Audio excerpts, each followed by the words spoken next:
Welcome to Homework Lib. Hello students, in this question we are talking about a person who is transgender but has no gender dysphoria.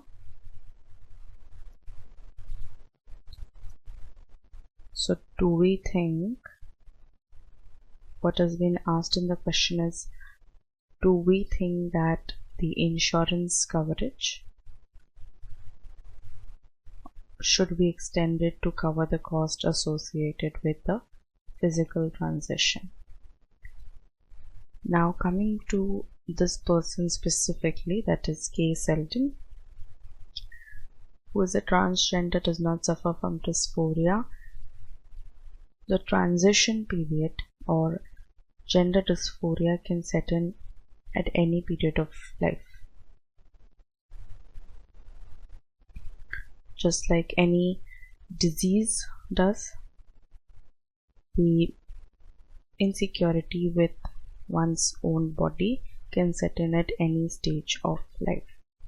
So not having the insurance to have the transition, that this feeling might arise later in the later stage of their life, will be harmful, because the person may not currently feel gender dysphoria, but there is a possibility that as the person ages, there are bodily changes that make the person uncomfortable and would want to opt for a surgery to get rid of this discomfort.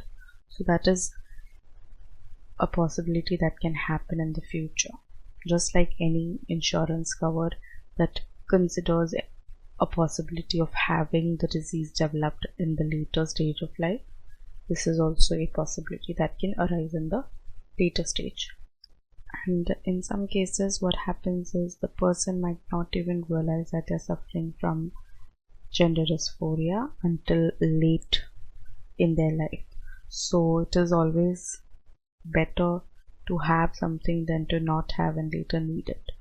So I think the insurance coverage should extend covers for the cost of the transition treatments. Coming to the second question, here we are also looking at whether it should only be given to people who are suffering from gender dysphoria. Now not everyone who is suffering from it or has gender dysphoria will feel comfortable sharing it to everybody they know. So having to disclose this in their insurance or other documents should not be a necessity to have this opportunity later or whenever they deem it necessary. So no, everyone should have the insurance coverage if they are transgendered. Coming to question B, connection between social value and disorder. So disorder does not set in because of the society or the social values that are there. Disorders are set in because of interactions in the body, and it can happen to anybody. But should the social values decide what is considered a disorder and what is not?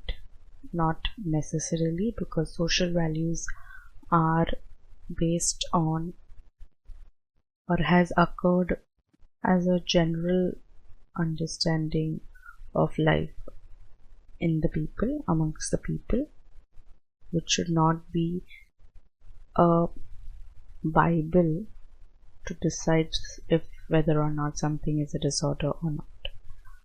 That identifying something as a disorder should completely be medical and psychological. Social values should not play a role in considering them a disorder, but social effect of social value should always be considered.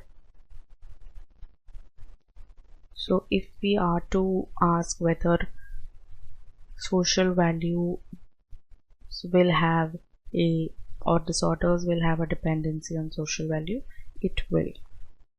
But should that be the only criteria to decide whether a disorder should be considered or not, will be not right. It should factor in the social values and the effect of the social value in considering or understanding the disorder, but not while perceiving it as a disorder. Perceiving of any disorder should always be medical and psychological, should not factor in whether it is considered a disorder based on the social values. No. What has to be considered with respect to social value is the effect of social value on the disorder and not the social value itself. So I hope you found this video useful. Thank you.